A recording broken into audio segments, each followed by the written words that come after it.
evening, everybody, and welcome to another edition of the Sports Exchange. My name is Scott Morgan, off the Motor City Mad Mouth, coming off of No Limits, where I had some fun with a WNBA player that got ripped, rattled, and rolled. Not going to mention it, already did that the first time. But let me tell you, I had good reason to do it. Just like I have good reason to introduce the crew. Right to left here, we got Jacob Christner back on for his Wednesday showcase. Hey, if there's WNBA players that want to get rickrolled, I think they're used to it by now. That's true. Well, this one I had good reason to. And Candy? It's great. Always great to be here. Just waiting to find out what you have up your bag of tricks for tonight. So, Marvin, what do we call this night? Wild Wednesday. That's it. I trained him good, baby. I trained him good. Wild Wednesday. And, of course, Will Person, if I get too loud, I'll probably end up putting him back in a hyperbaric chamber and giving him a headache. But, oh, well, he still has one of them there. That's such a perfect promotional thing for him. That thing right behind it. It sure is, isn't it? It's promotional for them, not for me. That's okay. And last but not least, the guy that likes to talk about Detroit sports will have a lot of reason to tonight, and he won't even have to do it. But I have to really seriously him tonight to some of the built in to the show. If this is going to be a wild show, get ready to go. And we're actually going to start off with one, actually. Matthew Stafford and Jared Goff lead the NFL in passing touchdowns of 25 and 20, respectively. Once upon a time, those two were traded for each other. So I decided to go a little deeper into this, where Matthew Stafford was actually 74-90-1 with the Lions and 41-25 with the Rams. He's 115-1 career. And Matthew Stafford does have 400 career TD passes. And Jared Goff, meanwhile, what's interesting about him is he made his 70th start back in early October with the Lions, and he's also had 69 with the Rams. But what makes this even more fascinating is that when you compare these guys' stats with their respective clubs, I broke it down in a lot of different ways. We'll start off with Jared Goff. His passing yards with the Rams include 18,171 yards, 1,536 completions, 107 total TDs, 55 interceptions, and 91.5 rating. Now, meanwhile, when you look, when he's with the Lions, he ended up going 17,816 yards, 1,601 completions, 124 total TDs, 41 interceptions, 100.9. Obviously, he's working with Dan Campbell. So, Mr. Detroiter, I thought about you here, pal. What are your thoughts about comparing and contrasting Stafford and Goff? And let's not lose sight of the fact that they both lead, the NFL. Well, I think that some of that stuff is a little bit surprising and head-turning. Let's put it this way: Stafford's got the stats now with the wins, obviously, and the championship, the Super Bowl championship. He's already got his ticket to the Hall of Fame.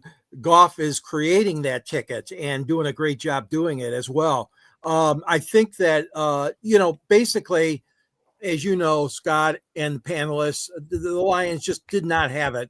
They did not have enough tools. They did not have enough in the toolkit, so to speak, to defeat and win the Central or go on into the playoffs under Stafford.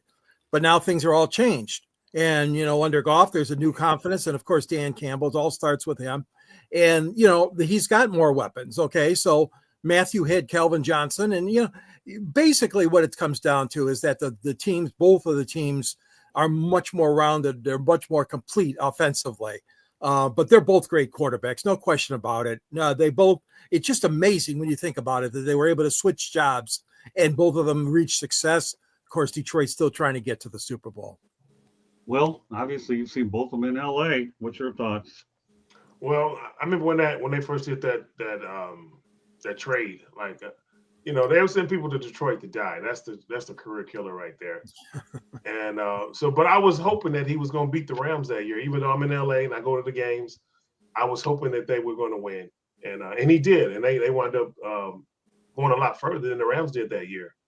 But now I think we're at this point where it's an even kill right now. So I kind of got that chip off my shoulder. It wasn't even me, but I felt like I was disrespected because they sent him up there for that reason. But no, man, those guys are both doing good. I don't know. would be nice to see Goff. You can get a ring with Detroit. I believe he probably get into Hall of Fame before Stafford. Really? I, if he can get those guys to a Super Bowl and they win, oh my, yeah, I think he'll get in before Stafford. Interesting. Interesting. Marvin? Yeah, listen, Sean McVay basically told Goff, "You're good, but good ain't good enough." And, and that's the truth. There are levels to this thing, and that's what he was trying to tell you with that trade. Goff is good, number one pick, really good player at Cal, has had a good career. With these quarterbacks and players, it's really about fit. Leadership matters, and ultimately, I think that Campbell is more of a Goff guy, and Goff's more of a Campbell guy. I think that's a good marriage, a good relationship, and that matters. That really matters in regards to chemistry and everything else. But McVay basically was saying, "Listen, I need a guy who could play at a higher level. I need a guy who can do this, and get us over the hump." And making that trade was the right call, because what happened was you saw McVay and Stafford put together a Super Bowl appearance and a win. So it was a great trade for both teams, really. But ultimately, I think LA got the better deal there, as they got the Lombardi Trophy in the trophy case. Well, I mean, think about it. Stafford has 400 career touchdown passes. That's a lot. Yeah, but number. Listen, and listen.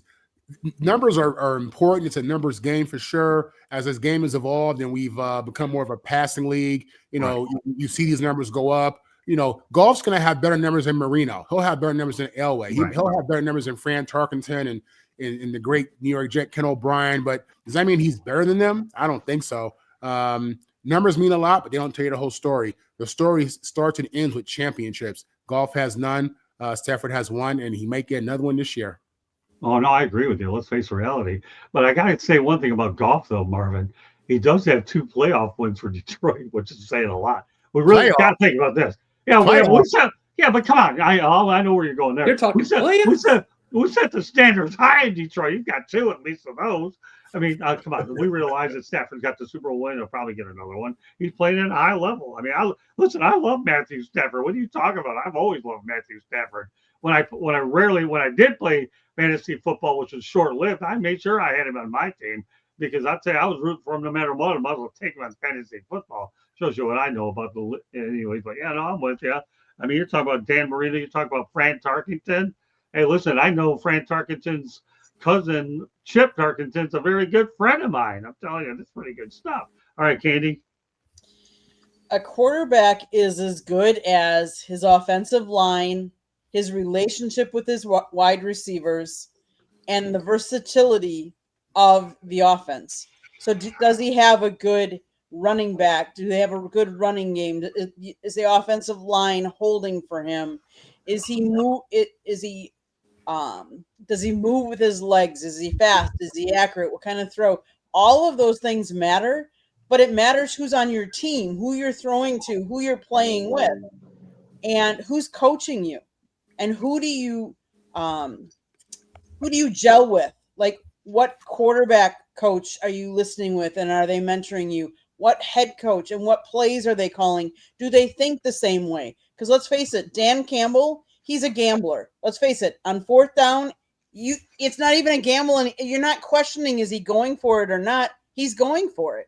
Whereas a lot of other coaches would be more of a So I think the personalities more reflect, and I think they're a better fit. Although I still would say Matthew Stafford to me is a better quarterback, but that's my personal opinion. And yes, numbers matter, but at the end of the day, we've all said Hall of Fame is if you've got the championships or not, because all of you would, I would think, say that it's, well, maybe you wouldn't say it because you guys are in, sometimes some of you are in with a conference, but some of you would say Brett Favre should have more Super Bowl championships, and so should Aaron Rodgers, and yet they only have one.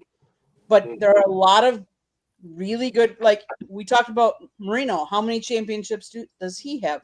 How many do some of these great quarterbacks have? It's not easy to win a Super Bowl. Let me tell you, I love John Elway, though. I got to see him go out on top. Nothing wrong with that. My first Super Bowl, which was 33 of it, Elway got it done. All right, Jacob. Well, first off, before I get to my point, George, you said Central for the thing for Matt Stafford. He's North. old, but he's old, but he's not that old. Yeah, And I gotcha. so it's he's always been with the North. And as far as Marvin goes, playoffs. You're talking playoffs. That's a good Jim Mora senior imitation, though. I'm impressed. Yeah, but no. Here's the deal, though. It really Marvin made a good point about the type of quarterback with the coach. I look at McVay and Campbell like the old Simon and Simon. One had the Porsche, the other had the big old truck with the steel plate in front. That's what I mean. Campbell is the steel plate. He's the one that's running through the wall, and yes, that means the fourth down. He takes all the chances, all the risks. See that brother was the Vietnam vet that just ran through walls. He was just the tough man. The other one's the one that thinks a little bit. He's the Ferrari. He's all that stuff. The thing about it is Matt Stafford always was the Ferrari, but he was basically in a Toyota Corolla franchise. Gosh. He was, and he was in a Toyota Corolla franchise, and now he's with a Ferrari, and he fits. I mean, Goff was never going to be a Ferrari like McVay. Great, darn good quarterback, but for what he wanted, guess what? It was a risk, but it worked. Even with the back. Everybody worried about his Stafford's back, but even with that, it's worked out. And I mean, and he solidified his Hall of Fame. The only time I think of a Ferrari in Detroit is when Eddie Murphy went out and banged one up over and Beverly Hills Cop, and boy, did he do a whale of a job. There's plenty of trucks with steel plates on the front, though, in Detroit. Yeah, don't get me started with that. I have a Mr. Detroit here, and he'll never shut up if I keep going with that one. No, we talked about this briefly yesterday on Inside the Picks, and so I want to bring it up again because Marvin brought up a really, really good point. And get this, the records in the 2025 season, Brian Dable was 2-8, and he was fired by the Giants. My goodness, when you compare Daniel Jones, 8-2, currently the number one seed in the AFC with the Colts. Well, Marvin, you're the one who talked about it. We have a different group here tonight. What are your thoughts about those two stats going in different directions for these two different individuals? Yeah, Dable couldn't get it right fast enough in New York. Obviously, it started out with Russell Wilson, who really wasn't bad. He wasn't bad, but he just wasn't getting it done, getting these guys over the hump. And then you have the young buck, the young stud coming in here. Dart won a couple games, showed some excitement, showed some flair, showed those fans some promise. The Giants had Daniel Jones. They let him go. Daniel Jones is a very good fit with the Colts. He's out there balling. He, first 5-6 games of the year, they're talking about MVP, and that only hurt Dayball, obviously. The combination of Daniel Jones out there balling in Indianapolis and Dayball not being able to put it together combined for him to get out of there, which was a bad call, I think, because you have a good young quarterback. I believe they have a decent relationship. Dable's a good young coach. He can talk to these young kids. This is a different generation with these kids, man. The Bill Belichick approach, the Bill Parcells approach, I like that. But, in this day and age, these NIL millionaires, I mean, it's a different deal. You know what I'm saying? And these kids communicate differently. They respond differently. And, I thought he would have been a great fit for him. Unfortunately, the Giants didn't feel enough to give him some time, to give him extra time to try to finish the season. But again, a lot of football left. Still a lot of football left in the NFL. So let's see if Dart can do something, put together some more wins. I know he's been banged up a little bit. And let's see if the Colts can hold on with their MVP caliber running back as well. Excellent points. Okay, well, you got to come back to me on that one. I'm still out on that one. I don't have a lot to add to that one. Well, then don't worry about it. You'll go on to a different topic, and we'll just keep moving things along. No big deal. I mean, I know that you're obviously on the West Coast, so go ahead, George. Well, yeah, I mean, it's the market, it's the New York fans, it's the audience you're all facing, but I'm not going to stick up for him. I mean, yeah, he's a good coach, but you got to win. It's all about wins, and he didn't get it done with the New York Giants.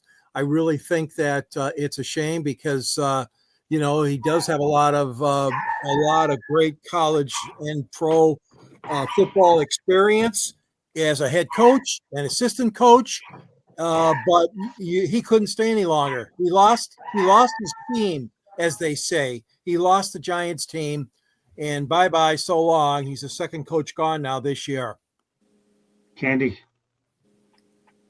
Part of Dable's demise was how he handled Dart and how they didn't pull him earlier because they thought he might have had a concussion, and the whole reason like he didn't pull him out of the game, his whole handling of that was part of it.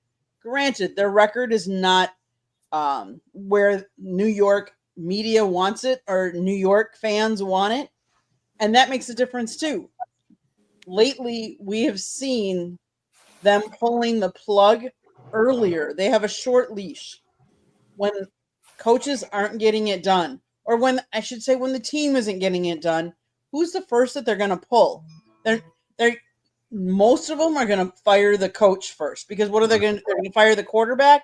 No, they're paying them millions and millions and millions of dollars, and they think they have something in Dart. So, but yeah, Dabo, it's time to go. I haven't heard like where they might where he might go. I have heard that they're at least contemplating Bill Belichick. Oh, Now, Lord. I don't know how true that'll be, Oh Lord. but I'm just saying.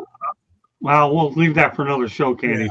Bottom line is Jackson Dart's out, and Jameson Williams, actually, or Jameis Winston, looks like the projected starter with him being out over the weekend. Go ahead, Jacob. Just to answer what you were saying, Marvin, I wanted to bring this part up. The one of the things you said is that there was such a change with coaches. Is that you have to. It's a communication issue. I'm going to give you a partial correct on that, but I've learned that I've done volunteer coaching. I've seen with people. I've talked with athletes. I've done all this. Dan Campbell is an example of this. It's like the change that in these NIL athletes or any of these athletes now is you can't yell for no reason. It's just like, you remember all this screaming and yelling, rah, rah, rah, rah, all time long. The Vince Lombardi approach, you can't do that anymore. Yeah. Their main thing is you have to have a reason for it. It's like you have to be able to communicate right, and if you're mad, they're like, we did screw up. That is the change, which personally I kind of like, because certain coaches just need to shut up a little bit. It's not helping. Go ahead. No, I was going to say, listen, also, with these younger coaches, I think they benefit from the fact that we understand emotional intelligence better. We talk about it. Leadership, the way that we look at leadership is differently now. So I think just times are changing. We have more information about more effective communication. And that stuff, it matters. I'm all for, a butt chewing. I'm all for jumping on a guy. I think, it's a different kind of motivation, and it's effective when it's relevant, when it's needed. You know what I'm saying? Sometimes it's a pound in the back. Sometimes it's a kick in the butt. You know what I'm saying? So I think you're right. I think the constant yelling just as a foundation of communication is out. I think we have better information and better ways to motivate our athletes. Well, I bring this part up to people. I brought this up earlier tonight in the backstage, having the older dad like I did. When he was younger, yelled all the time. I'm just saying, not to me, but just overall. I mean, I had an older brother, so you get that point. Yelled all the time, all that stuff. He got older, and I got chewed too. But it was about 5 minutes and done. It was 5 minutes and over, and then he kind of give you either a wink or it was over. Don't talk about it again. And I think you get emotional intelligence when you get older. You don't want to wear yourself out like that. But as far as Dable, thing is, it's just, we don't know what's going to happen, for instance, with Ben Johnson. He's done good with the Bears so far, but we don't know what's going to happen with that. But the vast majority of coaches are coordinators. They're good with one thing. There's not a thing wrong with that. Their ego wants to try to be the man. Right. But this type of thing shows. Matt Nagy was the same boat. Then he went back to Daddy Reed. And, you get all of these others. Mike McDaniel will be no different. He's going to go by. They're great at one thing. Their ego gets burned, and they're back to what they're good at. And then people forget that they stunk as a coach, as the head man. but sometimes it pays just to put your ego aside and know you're good somewhere. I'll give you one quickie before we go on to this. Norm Hecker was Vince Lombardi's main assistant coach. He was the first Atlanta Falcons coach. 4-26 was his record, worst in the history of the game. You want to know what he ended up getting? 4 Super Bowl rings for being a coordinator. Well, but for the 49ers. Get into that list all day long. So. But I was saying that. That's all I was saying with that. Dable just needed to understand that part. He'll get back to somewhere and he'll help a quarterback somewhere. You're just good at what you are. Okay, well, here's a good did you know for a lot of people out there. Former artist Marvin Gaye actually tried out for the Detroit Lions in the early 1970s. What are your thoughts about that one, Jacob? It was a shot in the dark. Didn't work. But listen, Stick the man, he tried out and didn't say made the team. No. Tried out, Jacob. Really? Seriously, really? That's a really seriously, really I can pin on you tonight. No, but good. I mean, good for any. I say this all the time. Good for anybody to give it a shot. Yeah, That's you all. never know. Put while you're ahead on that one, if you want to get punted in. You can't beat up on Marvin Gaye. He's a darn good singer. He's in the He entertainment. was a phenomenal singer. Yeah, he was. But, don't worry. There's plenty of things that you can sit here and bite on. I'm just saying he tried. He's a great singer, but he tried out for the Detroit Lions. I'm telling you. All right, so he didn't make it. So what? Give him the old Marvin Gaye. All right, good for him, too. But he was the best. But he was the best to ever sing the national anthem, so they should have kept him. Well, go ahead. You keep it going there. Yeah, he was the best to ever sing it. So if you ever go back and watch the footage of that, number one performance of the national anthem ever, Marvin Gaye. There's Will Drew. Person. Whitney Houston may have something to say about that, but okay. I don't know, man. Yeah. I got Yes, you would. You're right. Marvin Gaye, baby. Marvin Gaye. Whitney was awesome, too. Anything else you want to add about Marvin Gaye, William? No, it would have been interesting to see him play, but you know what? The thing of it, he was an addict. He was on drugs. Like, I couldn't imagine him on that field, doing what he was doing. And that had to be a publicity stunt because there's no way in the world he could have made it out there. Your body's your temple. If you put that kind of stuff in it, and he was already a small guy. He wasn't like he was a big guy. There's no way he was going to make that. William, he tried out. Yeah. Yeah, he tried out. Am I on drugs? I'm on performance-enhancing drink called caffeine. Am I on drugs? Not tonight. Anyways. Them not the same kind of drugs he was on. Yeah, I can only imagine. Okay, this is a. But it might explain why that egg was in the microwave. I don't know. Yeah, I don't know. Let's go back to my hard-boiled egg in the microwave. It'll blow a lot of people up. All right, go ahead, Marvin. What are your thoughts about Marvin Gaye and the Detroit Lions? Hey, listen, I'm a big guy. I'm big on guys, people just getting out there and trying and giving effort and going for it. Kudos to him for having the guts to go out there and put himself in a very competitive situation, to train and to compete to be one of the best in the world.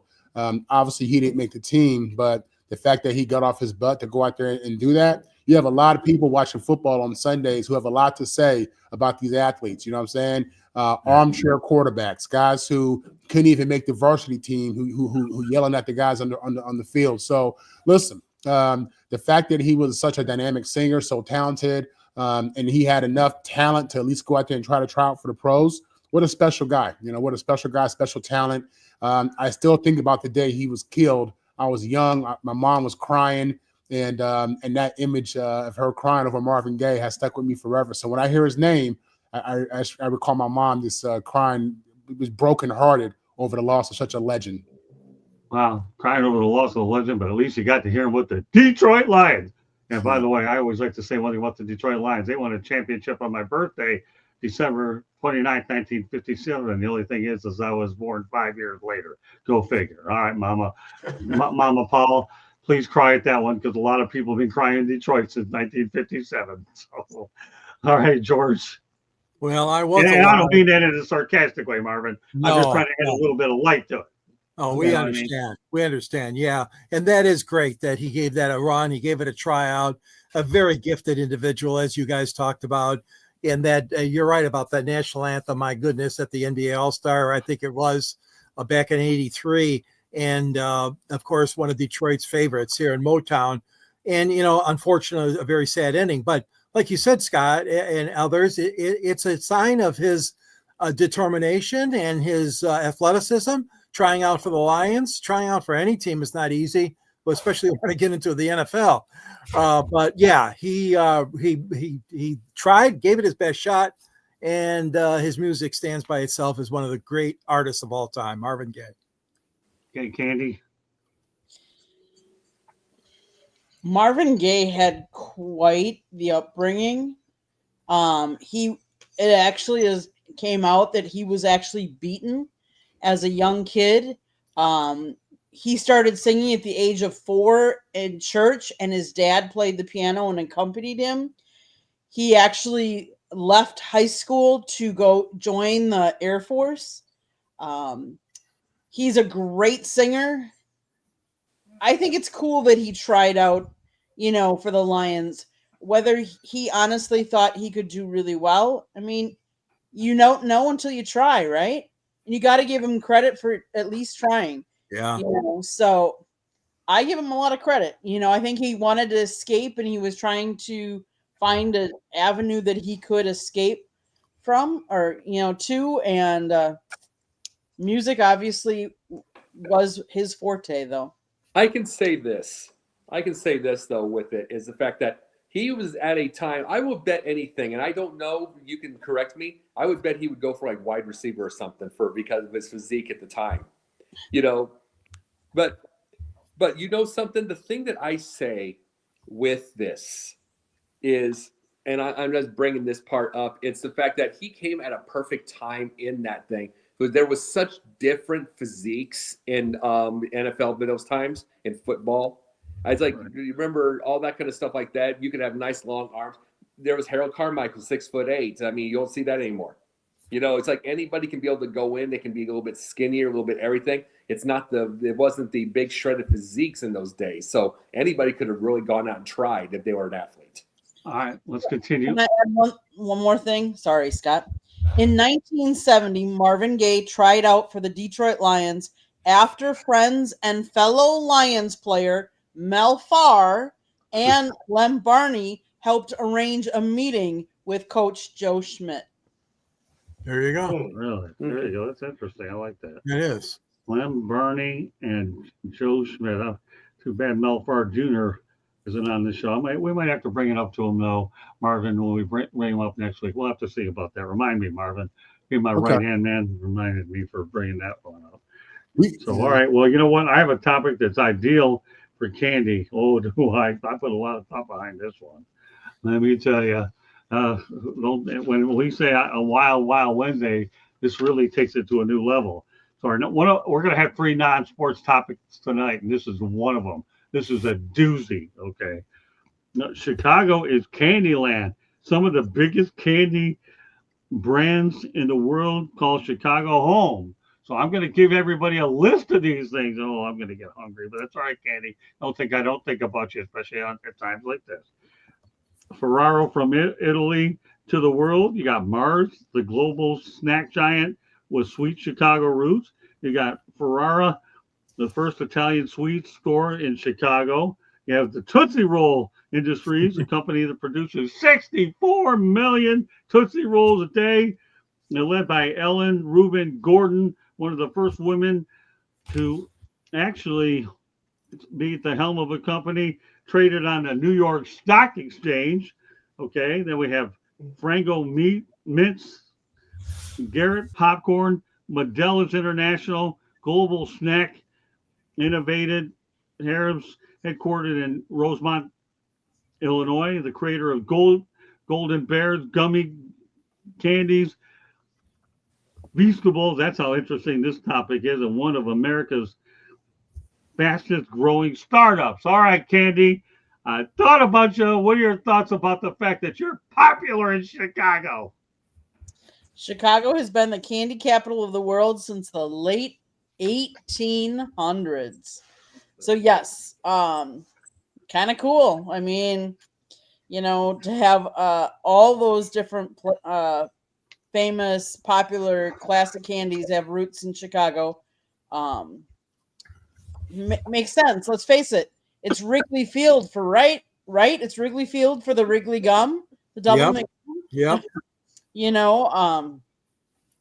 It's kind of cool. I have to say, it's Wow. it's good that I am from the Midwest, and the candy land is actually Midwest as well. Well, don't think about you. I put a lot of thought into this topic because of you. All right, Jacob. You know, I mean, I've been to Chicago about 25 times. You go, I've never been to any like the candy stores or any of that kind of stuff, but you see it everywhere. So, I mean, it's not shocking that it's part of Chicago and it's part of, I mean, all the candies over there. It's not one bit surprising because it's what you've seen. And I bet every time I've gone over there, yeah, you get a little bit of a treat. Okay, George. Yeah, I mean, always what I think of is Hershey's, of course, but that's interesting, Scott, that Chicago has all these big name companies. You know, those are some really good brands of candy that you mentioned. And I really think that, you know, with their shopping district, the Michigan, the Miracle Mile or whatever they call that, the Michigan Avenue in downtown Chicago, they've got candy stores in there in that area as well. I remember I've been there several times, but this is really amazing that this many companies. There's a lot of, you know, there's a lot to be said for the Midwest. Okay, there's a lot to be said, and it's kind of a bellwether of much of the nation. And Chicago is certainly like that. Chicago's like a cosmopolitan city, but it's the roots of the Midwest. People love their candy. Don't kid yourself. So Hershey, look out, Pennsylvania. You got competition. You got candy from Chicago. I love it. I love it. All right, well, yeah, that's good. It's definitely a sweet topic, and I know that's a bad analogy, but we got Jacob, Candy, and George. What about you, Will? Well, considering I'm from St. Louis, we don't like anything from Chicago, starting with the Cubs, the White Sox, and now we know they got the candy, they can keep it. I don't know. No, we really we battle a lot. Yeah, but your St. Louis is falling apart. So, well, not really. Depends on where you're looking at. I'm talking about the highways that I keep driving. Jacob, let him finish, would you? No, the highways are great. But you better not drive through the city at the wrong time of night. You know, that's a whole other thing. But actually, the truth is, I used to go down and have my most fun. People talk about the ghettos and stuff like that. But truth is, I have family that lived in there. I grew up in the suburbs. But that's where we had all our fun. That's when people say ghetto, I got a different feeling for ghetto. That's where all the kids were, all the fun, all the candy was. Penny back in the day was penny candy. So, yeah. No, I'm happy with Chicago. I love Chicago. Let me ask you a question. You ever been to East St. Louis, Illinois? Well, there's a saying in St. Louis. You do not cross that bridge. You don't want to be caught dead near there. Cross that bridge. When you cross that bridge, that's the same bridge they did the movie Escape from New York on. Yeah, that's the same bridge that takes you across from St. Louis to East St. Louis, which is actually Illinois. But you do not cross that bridge at night unless you know where you're going.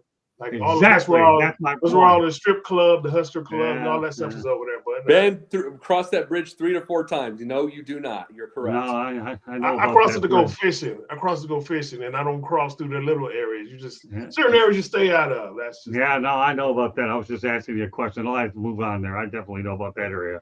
And I'm not going to sit here and tell you a lot of stories about. All right, Marvin, what are your thoughts about my wife's favorite city now, at least in terms of Sweet Tooth? I will admit I've done a lot of business in Chicago, and I never realized it until you mention it now. There's a lot of candy shops out there. You are absolutely correct. I've seen a million of them out there, but I never really put it together. The candies you mentioned, they all right. I'm listening. I've lost a lot of weight, but I'm a fat boy at heart, man. I think food. I think sweet. I'm faithful to my fat boy thoughts. Believe me that. Those candies you mentioned, they ain't that great, but Chicago's a great city. I've a lot of good food out there, good people, and it doesn't surprise me that a city that big with so much history has successful history in the candy industry.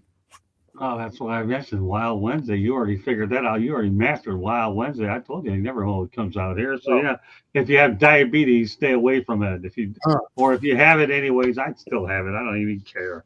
Morris had 9 lives. I plan to make the most of the one I have. I'm having it, but I don't buy any of the food. My candy does. No relation to Chicago. Scott, if you're gonna die on your own terms. Eat your damn candy. Exactly. Candy. Exactly. Thank you, Marvin. He's going to negotiate everything for me from now on.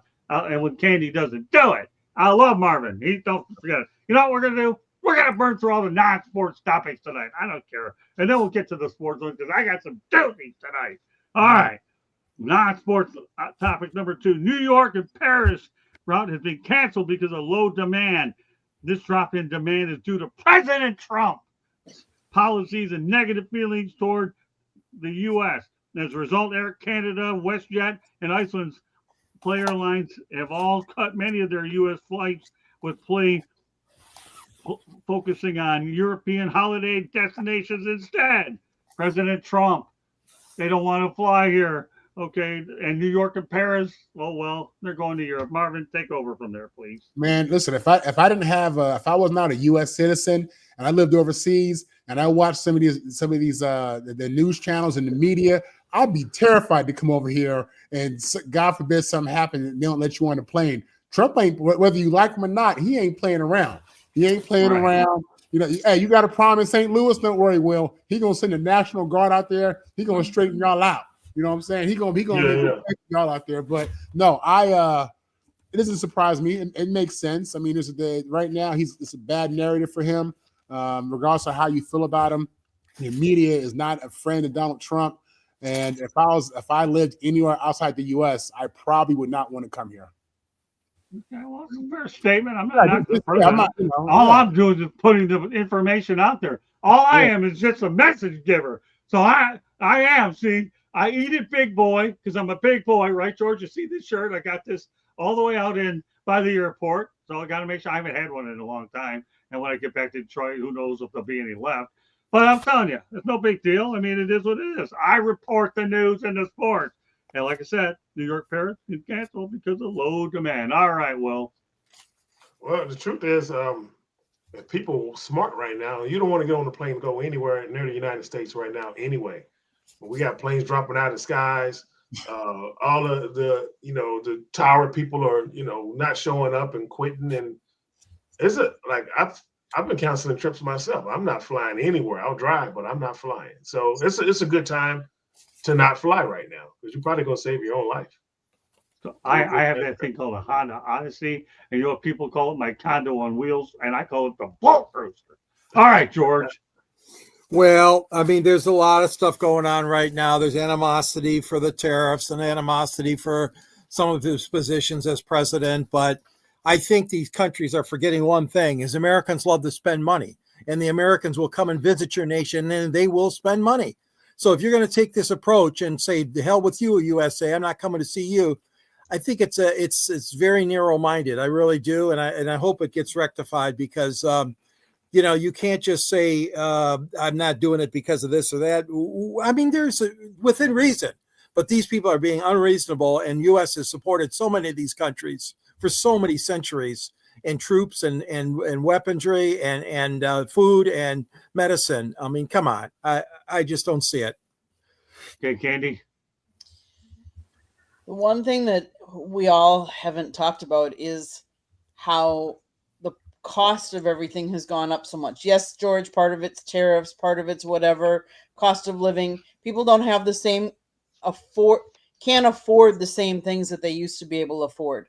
And let's face it, trips where you're going to other countries cost money. And for them to come back to us here costs lots of money as well. And so I think people are taking fewer big trips, might you say, and yes, with the government shutdown now, that adds to it. And yes, President Trump, there's people that are afraid of, well, if we come over here, are we stuck? Are we going to be shipped out?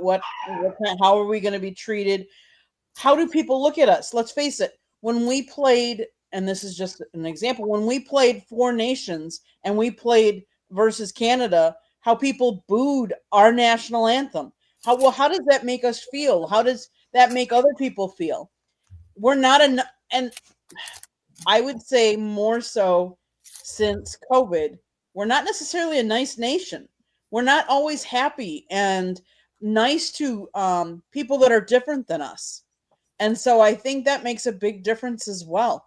And unfortunately, we've lost a lot of respect for people. And I don't know why. If we're not teaching it, if we're not showing it enough. But I think that's part of it too. Jacob.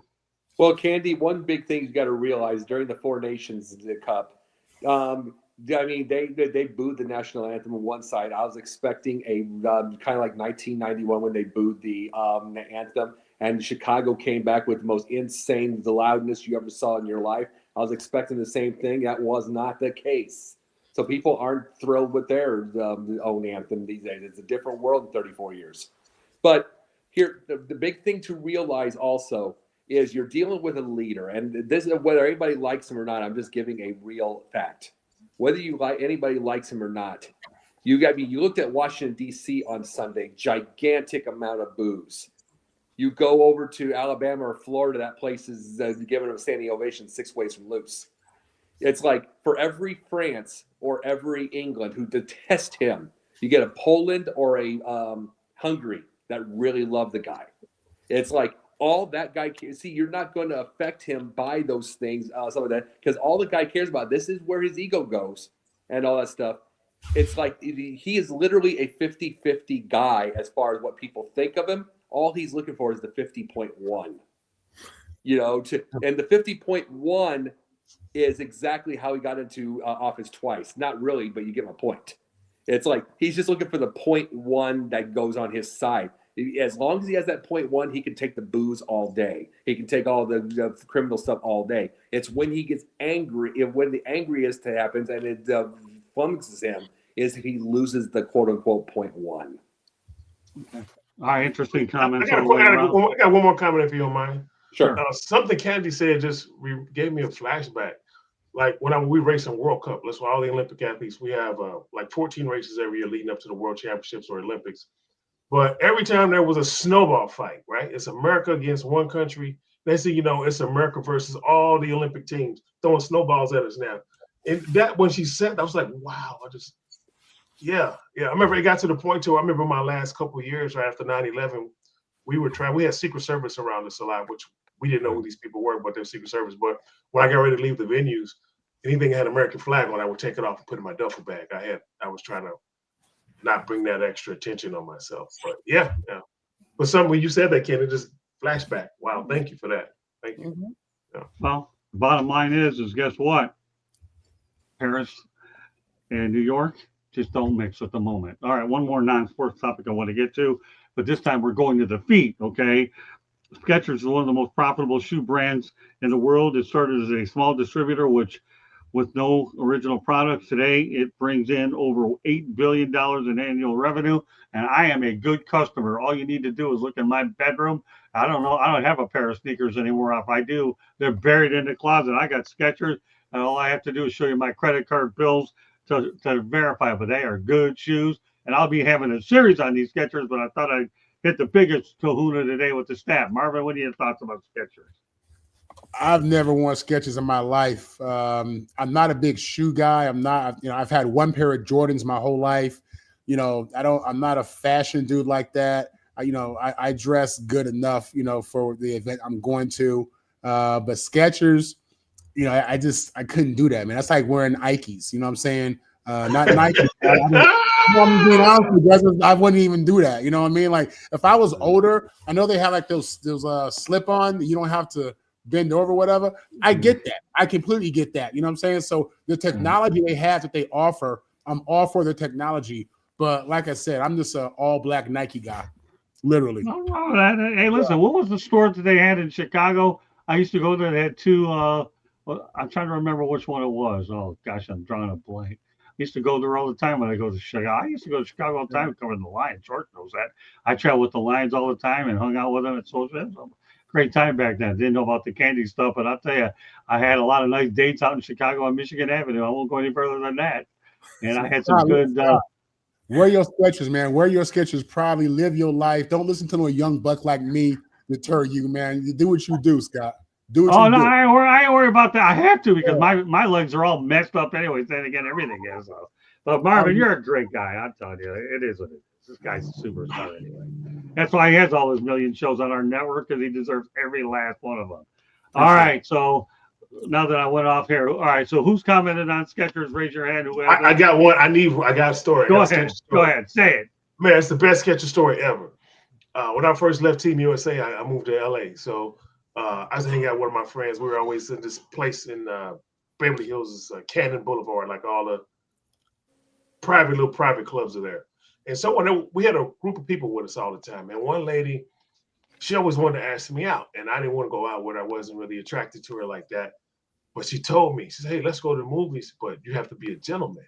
I was like, oh, cool. I mean, she ain't attracted to me either. So I'm like, cool. So we go to Universal Walkway and Skechers stores there, right? So when we get there, we bring our own cars. We get there. And she's hooked up on me. I'm sorry, guys, for going there. But she's all hooked up on me. I saw that Skechers store. I went in there and I bought 2 pair of shoes because I had one. I wanted to put a bag in each hand because she couldn't hold my hand no longer. So Skechers saved my butt. And I had them shoes for like 15 years. They were just sitting in my basement because I didn't really wear them. But I love Skechers mainly for that reason. But that's my Skechers story. I apologize.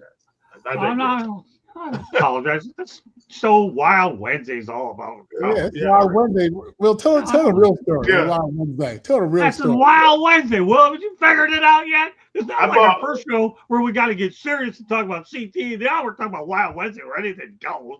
When I bought the first pair, she still grabbed my other hand, so I had to go back in the store and buy a second pair. Let me tell you something. That's getting on my hand anymore. I had a former Puerto Rican girlfriend who stole my shacks, and now she's out the darn door. I don't know where the heck she's at. Probably up in Jacksonville stealing something else. I don't know if she's legal or not, but she got remarried. I got the Rolls Royce, so it doesn't make any difference. I ended up in Grand Luxury with her. But anyways, that's Skechers. And the best part about it is they're on Hillsborough and Powerline, and I can get more of them. I don't know where I'm going to put them in this place, but all right, Icorn, save me on this one, man. Oh man, you're talking about a shoe that I've never worn either. Now I got to be the first Well, to I'll give you admit, my hand-me-downs if you can't afford them. Skechers is the 3rd largest footwear, thank you, Scott, brand in the world by sales. And the company has got, oh my God, 33 years ago it was started. Robert Greenberg. No, you don't have to get into that stuff. You know, I have a series on this. I think that their shoes are excellent, though. I got to admit, they are really good. They're cool looking shoes.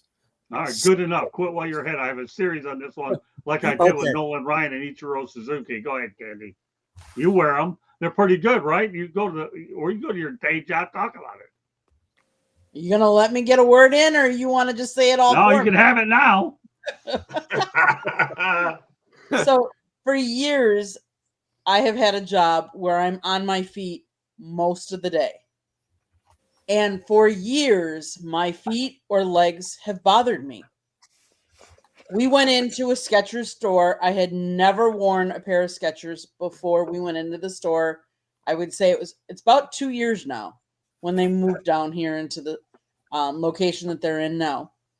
And we went in there and I'm like, okay, let me go get like a pair or two. Let me try them on. You know, you see all the commercials. You can just step right into them. I'm like, that's kind of cool, especially with down here, like it rains a lot and they get wet and you don't want to like be tracking all that in. So just easy on, easy off.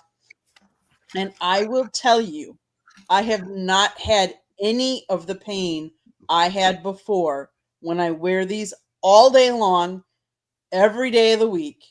And my feet do not ache. My legs don't ache. And let's face it, I'm not the skinniest person on the earth.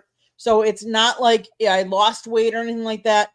These shoes, for me, have been a godsend. And I'm so grateful that I found them and that they're as comfortable as that they are. And they're as close to home as they are in case you need more. Because I'm going there if I'm missing a color. I got a lot of different colors of them. I can match them with anything I have. Yeah, or absolutely. I don't want to put my Florida room because they'll get eaten up out there. But I got a lot of them. I think I'm good for a little while. My dad doesn't have to worry about me grabbing any more of his shoes. I got a place I can get them now. All right, Jacob. Back in the with the 90s and all that kind of stuff like that, if you got Skechers and New Balance, it was grandma's way of trying, not knowing that Nikes exist and getting you something for Christmas when you say sneakers. And you go to get the New Balance t-shirt along with it. Now, congratulations to him. Things have gotten so much better, and they have shoe deals and everything like that. And by the way, wonderful. I'll tell you this, Will. I'm going to tell you this about your story. Hulk Hogan would have loved your strategy there. You know, to get rid of a girl that you didn't want to have, because he had a girl that his boss, one of his older days, from his younger days as a wrestler, that wanted to set him up with the daughter and looked like his brother, looked like her brother. So it's like, no, I don't want anything like that. So all his strategy was to set up with another wrestler to get rid of her. That's all his strategy. That's all the strategy he had. He would have loved your Skechers idea. Oh man, saved my butt that day. All right, well, you know what? I'll tell you what. There aren't a lot of. One of my favorite people I like to talk about is a guy that I met many years ago. His name is Mike Wilbon, and Mike Wilbon didn't have much to add. One question about his contract back in August, but guess what? The end result is one of the few smart decisions ESPN made was they brought him back and they did sign him to a new contract. I met Mike. He's one of the classiest journalists you'll ever meet. This guy knows what he's doing. Marvin, what are your thoughts about Mike Wilbon?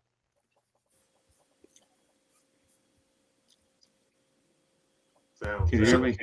Chicago guy, Mike Wilbon. He's Yeah. born and raised. Yeah, I like Mike, man. I like his show. I've been watching him for years. I think you're right. He comes off very professional, knowledgeable, classy. I've never met him, but always has great commentary, always has a great perspective, always prepared, always giving you some insight.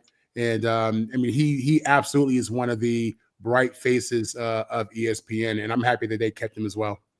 Well, I'll tell you what, everybody talked about DeMar Hamlin when he got sick, but I'll tell you, the only network show that was on when that mentioned Chuck Hughes was Pardon the Interruption, and Mike Wilbon and Tony Kornheiser are the only two that had it. And I met Tony, they're both good people. But Chuck Hughes, ESPN blew that, and a lot of them didn't even know it.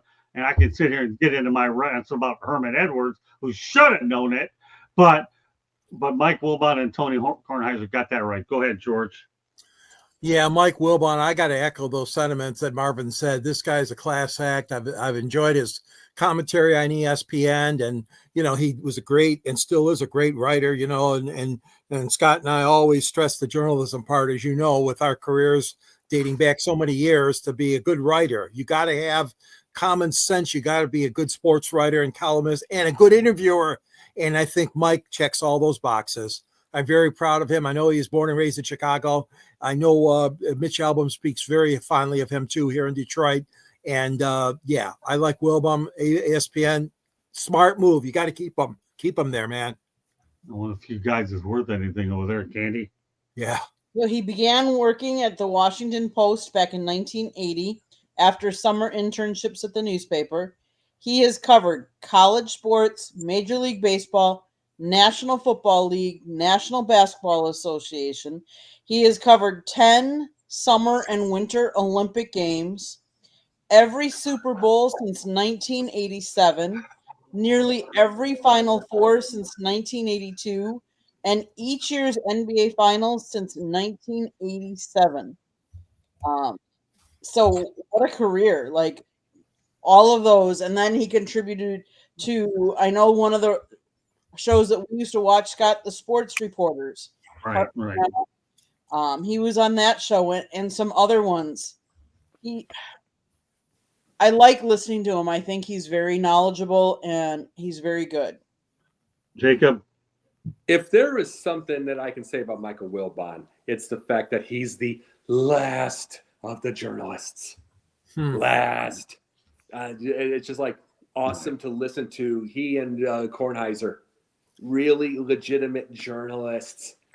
And if he's with ESPN still, they're not going to do this because they're too much for the show. They're ridiculous. They're hard to watch.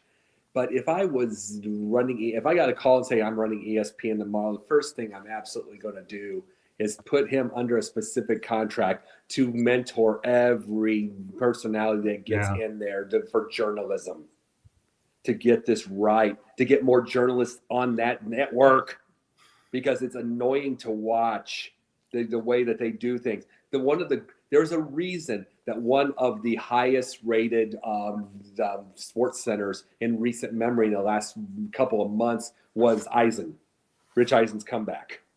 when all they did was just the old graphics, and then all he did was just sports. They got enormous ratings. There's a reason people just want journalism sometimes. They just want the highlights. They want to have a little fun mix sprinkled in there with that. And I'll tell you this, Wilbon could help that, but I don't think ESPN wants it. They're too afraid to try. Well, Scott, I think you put this in there because he's actually born from Chicago, so you have a Chicago theme going tonight. He actually graduated from Northwestern University as well. Yeah, Very Northwestern. excellent school of journalism, right? Yeah, we'll get to Northwestern a little bit, but I'm glad you brought that in there, Candy. So that'll get Jacob salivating so I can get to that topic in a couple of minutes. But yeah, I love Mike Wilbon. There's no question about it. And by the way, for a lot of you folks, a little update on the South Florida Tribune YouTube channel. I had an opportunity to interview Bob Wischusen on Saturday over at the Miami Hurricanes game, and we had a good 9 minutes and 29 seconds, and we talk about some of the things about journalism. And for the kids out there, some of that will air tomorrow night, by the way, on Sports Wrap. I'll get to that. So let's continue up here. And here's another good one, Marvin. I know you're waiting for this one. U.S. Olympic and Paralympic officers ban transgender women from competing in Olympic Games, Olympic sports. Executive order, by the way. Executive order by President Donald Trump. You don't like these people. You don't want them. What are your thoughts, Marvin? It's ridiculous to have people who are born men competing against women. I just don't understand that. It goes against the very idea of sport and competition and what it's all about. I'm all for, listen, live your life, be free, do you. That's all good. You know what I'm saying? We're all God's children. That's all good. But, you know, I think in sport, you want to keep it competitive. You want to keep it the way it's supposed to be. And there's a difference between a person who's born male in regards to testosterone, muscle mass, and their physical ability. And in all these sports we're talking about, physical ability is everything. How big, fast, strong, quick you are, how you repair, how your body can heal. I mean, it's all about, a male versus a female. So I'm happy that that's not going to happen anymore, because I think these records have been broken by people who are born men and compete as women. What are we doing? That's insane. You know what I'm saying? So I'm happy that we're moving in that direction. I'm for whoever wants to compete. If you are great at what you do, if we want to add categories, whatever. I mean, I'd rather see that than what we saw in the last couple of years, where you have men competing with women. Yeah, the president. I'll say this much: the president got that one right. He did. Absolutely, 100%. I'm totally on board with that. Okay, we'll bring in Tony after we get done with this topic. Okay, but go ahead, Will. Man, I can't always say I agree with a lot of things that is done in the White House these days, but that one I can definitely say I do agree with. And I never understood that one in the first place. Matter of fact, I remember there were times when there'd be on one track team when I was junior Olympics, we had one girl who was really fast, and she lined up with the guys. There were certain guys she could beat. So people was afraid to line up next to this girl. So I couldn't even imagine being in a race, and there's a woman in the race in the blocks next to me, and she beats me. Like, man, that would be awful. I would have to trip her. Really, she could not finish that race ahead of me. I don't know what I would have to do to stop her. But when it comes to the other side of that, where you got these women getting beat and they're doing, fists. They're knocking people out and breaking orbital bones. Like it shouldn't have been allowed. It should have never been allowed. I don't know who's responsible for that, but it was just disgusting watching it. Hey Eddie, how you doing? Glad to see you back in the chat room. Is Tony still here, Katie, or is he off? I don't even know. Is he out? Okay, that's fine. I'm sure he'll get here eventually in a few minutes. So, but with that said, George, go ahead. Yeah, I think Trumpster got this one right. I agree. I don't think it should be, allowed in athletic competition, because it's an unfair advantage. And like you were explaining, Marvin, taking into hormones and testosterone and the bone structure of the male versus the female. And let's be honest, there's it would be overpowering. And we've already seen that in some of the events that they've somehow made an inroads in. Track and field and swimming come to mind. And then it's just an uncomfortable situation, and it's not right. Okay, Candy. Well, Eddie's glad that you're feeling much better. I'll go to Candy. Go ahead. So it comes as the Times of London reported Monday that the policy decision comes after a scientific review that found permanent physical advantages of being born male. I'm gonna say that former Olympic gold medalist Caitlyn Jenner, a transgender woman, has long advocated for restricting transgender women from competing in female sports category. Caitlyn goes on to say, I am a trans woman, but I am still biologically a male. And there's nothing I can, males have a better advantage, a big advantage in sports over women, and it's just not fair. That was all Caitlyn Jenner. Now, we all know that Caitlyn competed as a male before. And, as many, it's just an unfair advantage. And I'm glad that they're putting a ban on it because they can have their own category, but they should not be in the same category as women. And Caitlyn Jenner, a.k.a. Bruce Jenner. You can let Tony in if you want to. Candy, go ahead. Jacob, you have the final word on this. But yes, the president. I got one more word. Please let me have one more word before we do that. Yeah, go ahead. Yeah, I was going to say, I'm not sure if we are looking at the same thing because when I raced, until the year after I retired, I was followed by this agency called USADA, United States Anti-Doping Agency. There's another one called WADA, World Anti-Doping Agency. And there's another one with the IOC or USOC that follows us in drug tests. The same people that took down Marion Jones, Barry Bonds, Lance Armstrong. And so there was a young lady out of South Africa. She had more testosterone levels than the other women. She was an 800-meter runner. And so they said she progressed too fast and they banned her. So now that I'm thinking about it, what ban could Trump possibly put? He doesn't control the IOC or the Olympic committees or any international races. He can maybe control what happens in high school and colleges in America. But that was never a thing anyway. Now that we're talking about it, they weren't allowed to compete in the first place. So I'm a little bit confused now. Well, we all are, but the one thing I'm not confused about is Donald Trump got this one right. Period. I'm not confused with the fact that we're going to a station break either. Go ahead, Candy. Yeah, but where did he get it? Where did he get it right for, though? That's the question. Well, it was never a thing. Yeah. Let me say this part. The U.S. women's national soccer team faced a group of 12 old, fat Wrexham players. From Wrexham. Faced them.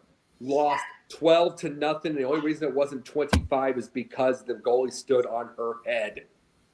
I mean, and these guys were playing at 30% and they were out of shape. Oh. This is serious. This is serious. What was the competition? What was the competition? Soccer. I mean, what level? Oh no, it was the U.S. women's national soccer team versus Wrexham, the men. The men's they were retired Wrexham players. So it wasn't a real game. There was a no, but it was. But they were playing at about 30% and absolutely mauling them. It was just too much speed, too much strength. Yeah. This is the thing about it. These are pandering lunatics that deal with this. It's just what the thing is. And let me tell you this tonight. Hannah Hidalgo from Notre Dame had 44 points and 16 steals. Audie Crooks had 43 points in 20 minutes. These are stud women athletes. I'm saying I'm not rejecting that they're athletes and their greatness and what they can do. But when you're putting a woman up against a man, imagine putting that woman up against Wembanyama, we'll just say it, against Anthony Davis, even though he gets hurt all the time. It's still, look at the size, the hand size, the shoulder width. Everything is just different. And the media there were people on the media that was trying to say, oh, there's no difference. We're gone nuts here. We've gone crazy. This was absolutely done right. And it's like, the final of that IOC, the boxing thing in that was basically two born men. for the women's boxing. It's got to stop. We've got to know this. Men and women athletes are better than they ever have been before. Let's not ruin their world just by trying to pander to a very small minority. Okay, that does it for the topic. Candy, station break. Then when we come back, Marvin will have a topic of his own, and we'll be talking about the USC Trojans. Go ahead, Candy. South Florida Tribune Publishing Company published a book, Lessons from the Microphone, Tuning into the Enduring Wisdom of Visionary Leaders. It is written by our host, Scott, the Motor City Madmouth Morganroth, and another panelist on the group here actually wrote the foreword, Mr. George Eichhorn. This book talks about old school media versus new school media. It's available on Amazon, Barnes & Noble, Kindle, Google, and Apple Books. There's also a link on our website, www.southfloridatribune.com, where there is a plethora of great content, so go check it out. If you like to listen to podcasts, you can find us wherever you get your podcasts. If you want to advertise or sponsor a show, call Scott, 954-304-4941. If you want to be a guest or have topic ideas, you can always email us at southfloridatribune@gmail.com.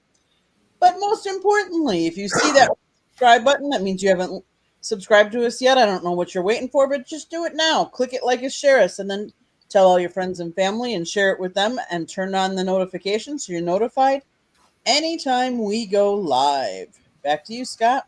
All right, thank you very much. All right, Marvin, this one's all for yourself. All right, pal. So here we go.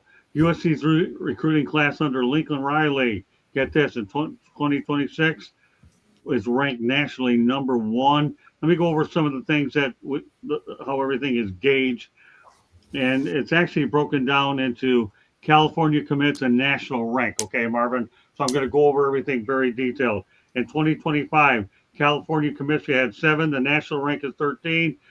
And let's see, 2025, I said. 2024, the California commits are 10. The national rank is 17.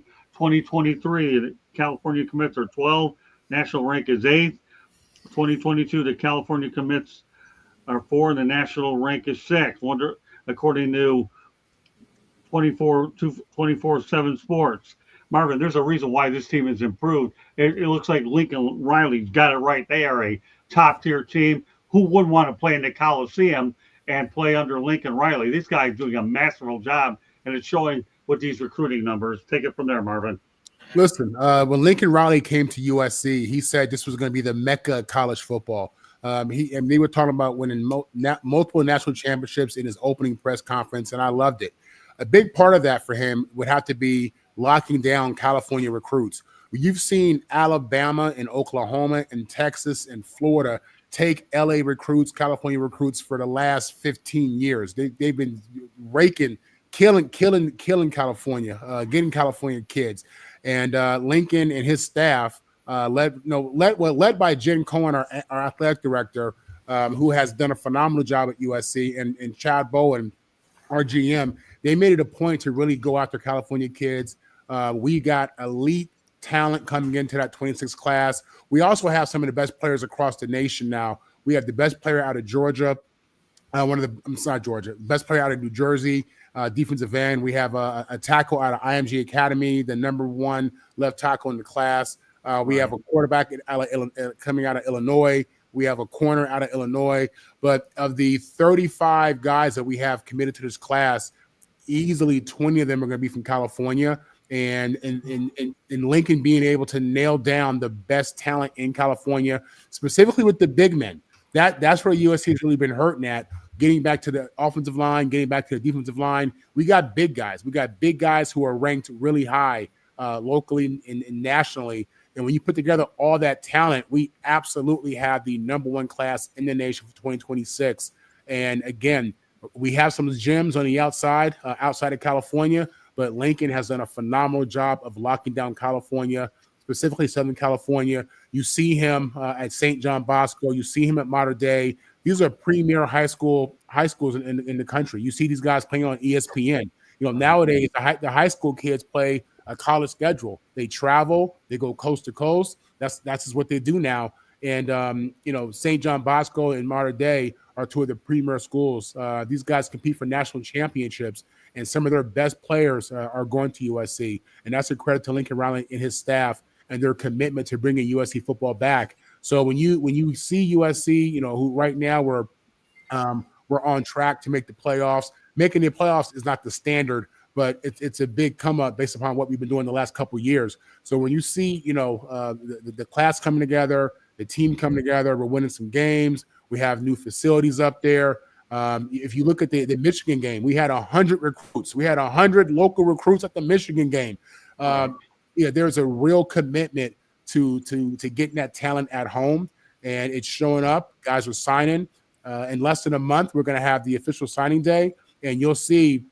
I'd be shocked if we lost one player. They're saying that there's rumors out there that there's a guy or two who may flip, but I'm not buying into that. And even with that, again, we have 35 of the top players in the country, and the bulk of that's coming from California. Lincoln Riley is recruiting his butt off right now. The only thing I'll say about this topic is this. I know that when USC entered the Big Ten, and I repeat, they got a blue blood with USC. They just did.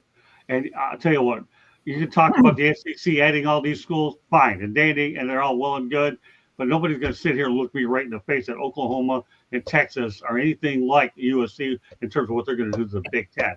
USC is a blue blood, period. And that's what I have to say about it. And listen, in talking about the Big Ten, SEC, this is a win now situation. This is a what have you done for me lately situation. The last two national champions have come out the Big Ten.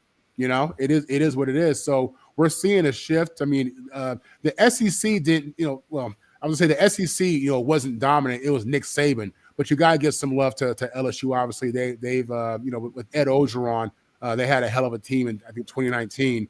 But yeah, Nick Saban's gone. They're right now Georgia, Kirby Smart's probably the leader over there. But the Big Ten is real. The Big Ten is showing up. They're taking home trophies, and they may get another one this year. Well, let me say this real fast, Marvin. You're partially right. You said it was Saban, which is 7 times. So you're right. But I live here in the only reason it's not totally Saban, 1 for Orgeron, and then you go back a little bit, 2 for Florida, and then there was 1 LSU before that. I'm not saying that it wasn't mostly Saban. Auburn snuck in and got one. Auburn snuck in there, yeah. Right. The thing is, they sprinkled a few in there. It's like it could have possibly been all Saban, but it wasn't. It was sprinkled some into that. Is why people said the SEC. If it wouldn't have been any of those, they would have said all Saban. Okay, all right, we'll leave it at that. Okay, let's continue football. Tony, now you can enter the conversation. Glad you slipped a word in there. All right, 2 more football topics, and we shift over to the NBA and we talk basketball. Next football topic, Michigan said no to Germany to start the 2026 season. They will play Western Michigan in the Big House. That was an international event that obviously never came to fruition. So, Tony, what are your thoughts about the Wolverines deciding Germany was at the right time and they get Western Michigan in the Big House? Hey, anytime to pack the Big House. I would have tried to get that trip to Germany for the kids, though. The travel for them, but the Big House is always going to be big. Western Michigan, though, yeah, send that to Germany. They could have used that across over the pond. Okay. Marvin? Listen, again, this isn't a sport; it's a business, and they're trying to push that brand. They're trying to make money. It's the NFL. It's the minors of the NFL. That's really what it is. And when you see these teams going overseas, and they've been doing it for a couple of years now. Mel said back in his day, Mel Farr Jr. at UCLA said they played overseas when he was in college. So this isn't new. You're going to see more of it. With all the money these schools are making, generating. I mean, they're trying to push that brand and make more money. That's all it's about. That's the bottom line. So, then coming to the Big House, like Tony said, they'll fill it up. It'll be a great game for Michigan. But you'll see more of these schools looking at opportunities to push their brand as time goes on.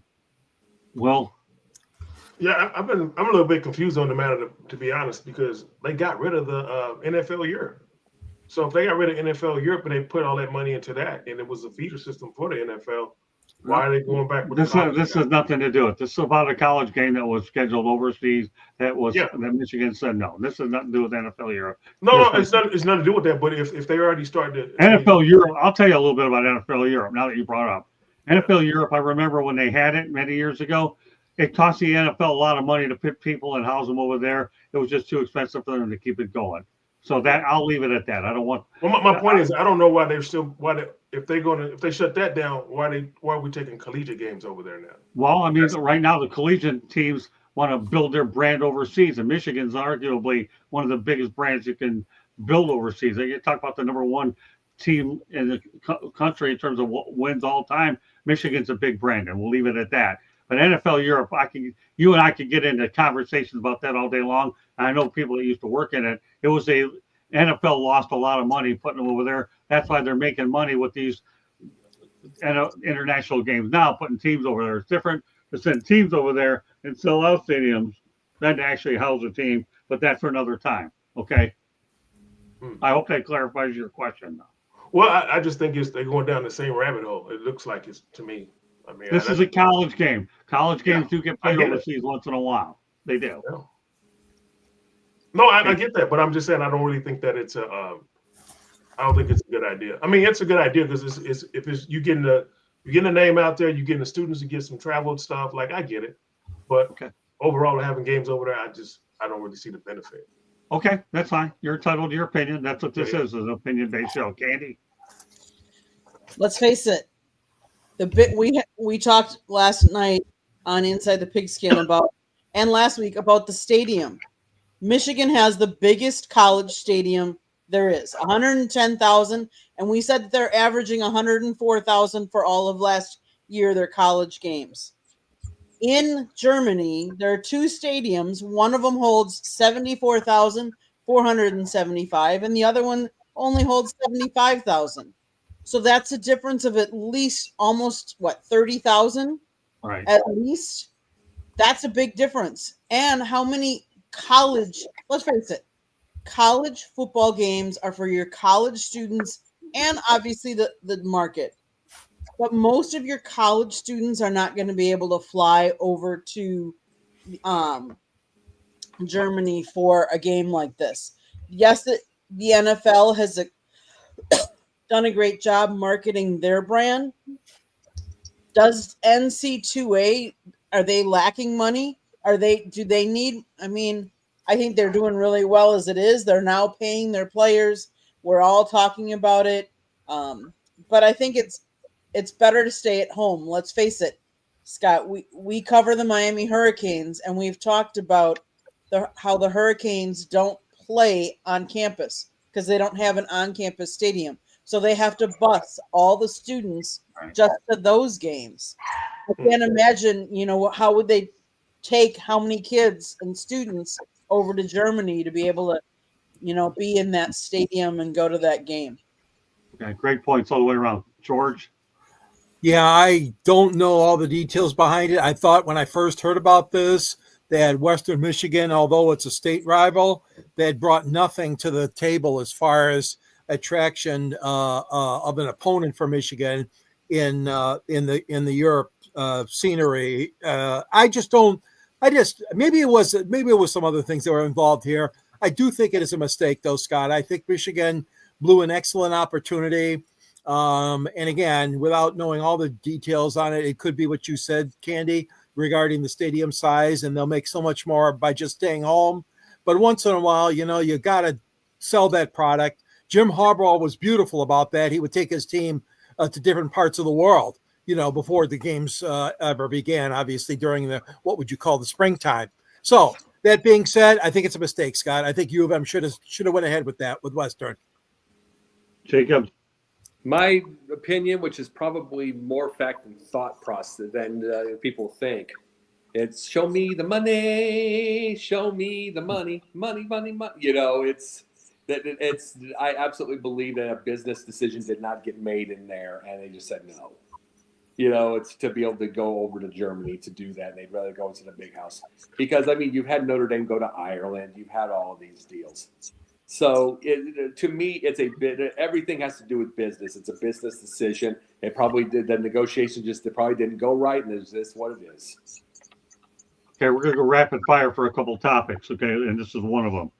Northwestern Wildcats played their final game at the Riverfront. Their final two games will be played at Wrigley Field. Their new stadium, Ryan Field, is set to open next season, and they get to play the Michigan Wolverines on Saturday at Wrigley Field. Some thoughts about this, Jacob?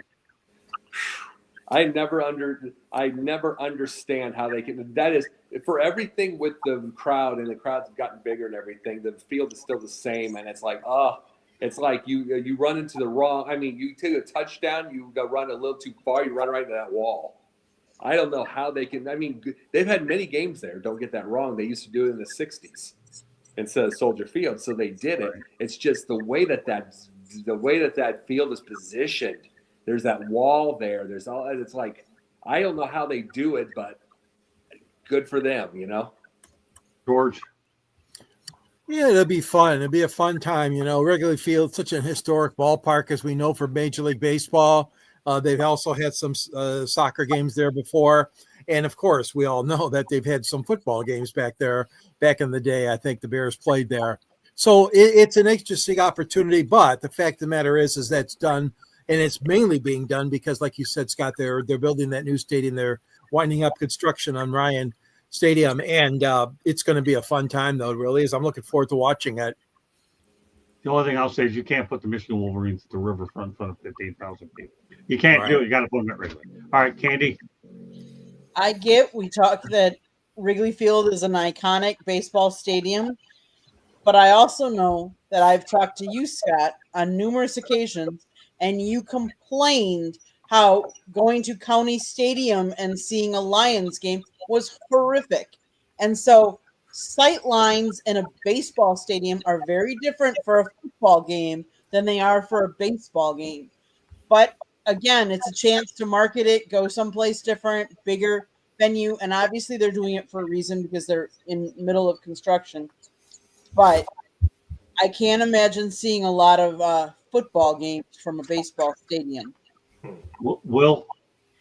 I don't have a really big opinion on it, but I mean, if you can ever say I played football at Wrigley's Field, I mean, that'd be something to be nice to go on your resume. But other than that, that's okay. I don't know. Yeah. That's fine. We'll turn it over to Marvin. Listen, from a marketing standpoint, it's genius. For Northwestern, it should be a home game. Michigan's a major brand, so they're going to definitely bring their fans there. My concern would be to Jacob's point. My concern would be the field, the turf. It's just you see so many injuries for these guys playing on bad fields, bad turf. So I wonder what they're going to do for the players. And in regards to that wall as well, until a player gets hurt, until there's an injury on Wrigley Field, they're going to keep playing the game. You know what I'm saying? So they're making money. It's sales. It's, for a lot of people, you're combining, three different passions there. And it's a great regional game, I think. Makes sense. Tony? I get it for the brand. I get it for the venue, especially when you have Michigan coming in. You want to sell as many tickets as possible as a business. I'm not really tripping about the baseball field per se. They've been playing football on baseball fields for the longest. I mean, the Dolphins did it. The Raiders did it. They play the Pinstripe Bowl in New York every year. So the wall isn't never a real factor. They set it up where you don't have to worry about that. The only thing I feel is it would have been nice for Northwestern to be able to close out their own stadium on the regular season. Like that's normally a celebration for the college and the alumni and the people that are currently there. And they don't get that opportunity to really celebrate the closing of their home field during the season. That's really the only downside I see of this. Okay. All right. Well, there's another rapid fire question. Everybody knows that Noah Eagle is a rising star. Guess what? You can find him now at NBC and Peacock covering the NBA. So what are your thoughts about Noah Eagle, William? I'm totally in the dark on that one. Okay, don't worry about it. Marvin? Yeah, I can't speak on that, Scott. No problem. Well, what about you, Tony? Noah Eagle sounds so much like his father. It's freaking scary. But he's great. I like Iron Eagle, so Noah fits right into the mold. But Lord Jesus, when you think about AI now in 2025, I think about Noah Eagle because he sounds like his freaking father. Okay, great stuff. Candy? So Noah Eagle graduated from Syracuse University. We all know that Syracuse is a very good broadcasting school. He's primarily done a lot of calling for Big Ten Conference, National Football League, as well as basketball for the Big Ten, Big East, National Basketball Association, and the Summer Olympic Games. So he's done a lot. So kudos to him for, getting this job. George? Yeah, I always admired his father's work too. And I mean, he sounds a lot like his dad in his inflections and the voice. But this guy, he's really made a good name for himself. I think he's about 29 years old now. And like Candy, Candy, you rattled off a lot of the different things that I was going to mention, but he's really come into his own on play-by-play. He's going to be used by NBC for the NBA, plus the Olympics are coming up. The Winter Games, at least, are coming up, and he's really he made a good name for himself, Noah. And I think this is a great opportunity for him to even make some more noise as a broadcaster. Jacob? Tony, one thing that we have to do is we need to see Iron Eagle and Noah Eagle together with the way their voices go. And God.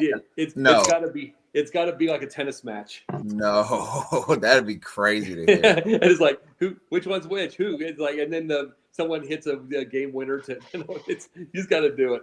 But really, congratulations to him, because like what you want to be able to do when you're the kid of somebody who's had so much success, you want your own name. Noah Eagle's gotten his own name, and it's like it goes into the Chip Carey needing to find his own name. He did his. There's a lot of these people that are whatever their job is, whatever anything, they can't get past their dad. That's like, so when you can get past your dad and you can make your own name, it's awesome. Yeah, he's done a really good job for him. All right, our featured topic of the night: Cade Cunningham will bring a championship back to Detroit. Draymond Green at least thinks so. By the Draymond Green show. Keep in mind another footnote about Cade Cunningham: only two players have 40-plus points, 10-plus assists, 10-plus rebounds, and 5-plus steals in NBA history. Cunningham and obviously Michael Jordan. Cunningham pulled that feat against the Washington Wizards. Okay, yeah, George, let's start with you. You're from there. Yeah. Okay. Well, let's just make this one as quick as we can. Sure. You think that Noah, not Noah, but Cade Cunningham will bring a championship to Detroit? He's wearing number 2, and that's Chuck Daly's number, so that's probably good luck for him. Yeah, he's 24 years old. He is really, really coming to his own. Last couple of years, last year he made the NBA All-Star game. This year he's just been phenomenal. They've only lost 2 games so far. They won again tonight, the Pistons. But Cade is definitely the leader of this team. He's out hurt, by the way, tonight. He did not play. But, that was an amazing statistic that he ran the other night, and he's got some great stats. He worked hard. You could tell during the offseason, he's listed as 6'6". And he not that he was ever out of shape, but the Knicks really, really proved the point that he had to get in even better shape and grow during that playoff series last year. That's all I'm going to say. He's on his way. All right, so you feel he can win a championship in Detroit? I do feel so. Good enough. Okay, Jacob? He's definitely got the right coach. There's no question about that. Right. I remember how many times I brought up him Biggerstaff last year, and it's like I think he's got the right coach for it. I'm not sure if they will win it all, but they're definitely contenders now, without question. They're definitely going to start getting farther now. Winning it all, that might take a trade deadline, a really good one. A really good choice for that. That might take it. I don't know if they've got it right now, even with the record that they started with. I'm not sure of that. But as far as contention, even if they stayed right put right now for years, they're starting to build things well. Yeah, there's no question that JB Bickerstaff has done a good job. All right, Candy? He's a good building piece to build the team around, but you need a supporting cast. And I can say because Giannis is on Milwaukee and he's an absolute beast, but he's not. He doesn't bring in. He hasn't. We've gotten one championship with him. You need a supporting cast around a really good player to help you get to that championship level and to win it, because it takes a lot. Okay, Marvin. Yeah, listen, with LeBron being out and it still being football season and USC on a mission to play, I'm not in basketball mode yet, but the fact that he's in the conversation or on a list with Michael Jordan, that says a lot. Yeah, it sure does. Tony, I guess we've lost Will the rest of the night. Well, we'll see Will in about a few weeks when we go back and do No Limits. Thanks for, if Will and Jennifer are up there, Will, thanks so very much for being on the Sports Exchange tonight. We'll close it out with the six of us. Tony, go ahead. Huge Cade Cunningham fan. It seems like early in the season he's taking a leap. Him winning a championship in the NBA is a team sport. Best player always beat best team. It's going to depend on if Jalen Duran is going to continue to give you 30-point double-doubles, and if Duncan Robinson can hit open shots in the playoffs, because they did lose a lot of shooting when Tim Hardaway Jr. got away and Malik Beasley got into his mess. So I believe in Cade Cunningham. Let's see if the other guys can come along for the ride. Sounds good. Great by every one of y'all. All right, a few more basketball topics. And this one's a pretty good one here. Rick and Richard Pitino are the first father and son to both win a game in the men's NCAA tournament. Rick ended up leading 31-4 St. John's. He defeated Omaha 20, which was 22 record 22-13, 83-53. While Richard, when he was at New Mexico, was 26-7, 75-66, and over Marquette. I believe Richard is now at Xavier. Some thoughts, Jacob? Makes me wonder if, we were talking about this with the kid and the dad. We were talking about this about a topic or two ago. And it makes me wonder, do they talk every night? To be able to get, for Richard to be able to get some ideas, coaching ideas. Because, Rick Pitino isn't the most moral guy in the whole wide world with his stuff, but he knows his ball. And it's New York ball, to be honest. He's old school New York ball. So you can really get a lot from him. It's like, that's the question I have with them is he talking to his dad every night and getting his thing, or is he going his own way? Doesn't matter either way, because both of them are starting to do really well. And that's awesome. That's awesome to see. Okay, I got everybody.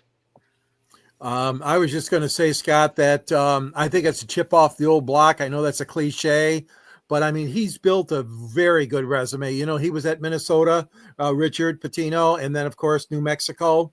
And then now, like you mentioned, he's with Xavier. And 248 and 186 is his record as a head coach. But he's got some big shoes to follow in. But I do believe, and so what? I think it'd be great that his father gives him advice right now. And I really think that, he's not up to the level yet, but he is on his way. Richard Pitino taken after his dad, Rick.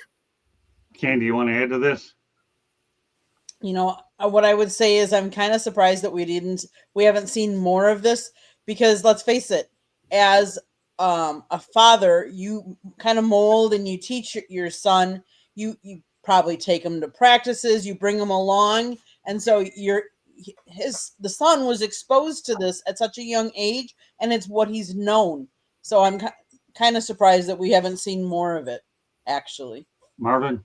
Yeah, listen, growing up, without question, this guy was at practice. He was in the meetings, kind of like Shanahan in San Fran and his dad in Denver. He understands the culture. You know what I'm saying? His dad grew up talking about this, talking about scenarios, talking about stuff behind the scenes. So, your dad's a mechanic. You may be a mechanic. That's kind of how it goes, right? So not shocked at all. But I will say this, in spite of having a dad who did it, the fact that he has his own success says a lot, because his dad isn't the one drawing those plays. His dad isn't the one in those coaches, in those timeouts. His dad isn't the one, in training camp. So kudos for him for being able to have success in such a tough industry, in doing so with a dad who has a big name. Well, I'll tell you, he had success with Minnesota and New Mexico. He's did a pretty good job, Tony. Yeah, I have to echo what Marvin said, and kind of what you were saying, Scott. Hey, your last name might get you in the door, but it's all about wins and losses in sports. So, like, if you're not getting any dubs, you're gonna see the door. And why would, like, it's just natural, like you said. If my dad is a mechanic, I might know how to do an oil change. You know what I'm saying? Like, it's just natural to be able to do that. And why wouldn't my dad give me advice up until it's time to play St. John's? You know, like coaches do that all the time. Just so happened this guy's my dad, so I can call him directly. You know, I don't have to worry about talking to him during the off season. I talk to him all the time. So it just makes sense. And he's been successful everywhere he's gone. Xavier's probably his biggest program. Let's see if he can get them to the Natty. Beautiful. Great comments all the way around. One more basketball topic, then we're going to go to fun. Great show. Appreciate Will Person being on the first hour. One more topic. And, of course, Marvin, we always find a Trojan topic to make sure they have it all to your lonesome. And I'm always looking for you, Marvin. You don't have to worry about that. I've got your back like you always have mine. Absolutely. With that said, our final basketball topic of the night, we'll talk about Golden State Warriors. Steph Curry becomes the first active player in U.S. major sports history to have an administration job with the NCAA team. He does it for Davidson College, and he's actually from Charlotte, North Carolina. If there's anybody that can do it well, it's definitely Steph Curry. All right, Tony, you can lead off with this one. All right. So first, Jason Tatum is also doing the same thing for Duke now. Okay, good. Glad to add to that. Thank you. Yep. I don't know how this is going to work. I'm going to be honest with you. It's cool for name recognition, but I don't see Steph Curry, someone all the way in California in the middle of an NBA season, being able to really oversee what's going on for a college basketball season that is running simultaneously. But it definitely will help with recruiting. I'm sure he's going to hook Davidson up with some shoes if they can get an Under Armour sponsorship. All those things matter nowadays. Steph Curry has a very lucrative NBA contract and other things, so maybe he can help with NIL-wise. But I just don't understand how he'll be able to handle the day-to-day operations of overseeing the basketball program and being a very high-level NBA player. It looks good for the headlines. I don't know if he'll be able to operate. Well, let me help you here. Number one, you do have Zoom, which will probably help out. And two, the one thing I will say this, and I've lived in the Carolinas before, being Charlotte, he'll take that program. He graduated from there, and he puts a lot of heart into that program. So I can see him managing Davidson College. I really can. Obviously, down the road, he'll probably be a bigger factor as his career winds down. But I'm glad it's a good topic, and if anybody I think can do it, it's definitely Steph Curry. Marvin?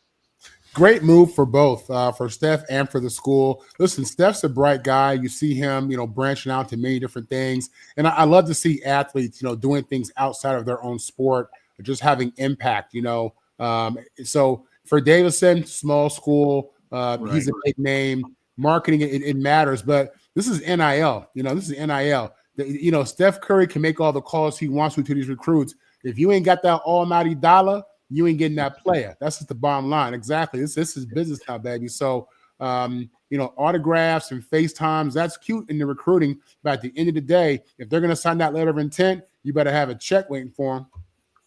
No question about it. Candy? So Curry wants to ensure that talented, high-character student athletes can have the same enriching experience he had at Davidson, which includes a strong education and professional opportunities. His involvement is not a traditional administrative role. He will not be breaking down game film or making personnel decisions. It's more about providing a unique perspective from an active, legendary player. He's going to act more like an ambassador for the university, and he can help elevate the profile of the programs through his name recognition and network. So yes, him and his wife, Aisha, are part of a new 8-figure fund to support the programs, which will help Davidson compete in the era of NIL. Oh, Marvin, he's salivating. Where does Candy come up with this, right, Marvin? I can't hear you, Marvin. You're muted, Marvin. You're muted. Nah, Steph, you gotta know how to pick them. You know what I'm saying? I don't know. I don't know what's happening at home, but go ahead, Candy. You said student athlete. Hey, but like you said, Marvin, it's about the almighty dollar. That's to it. sum that up, Candy, we're boosters.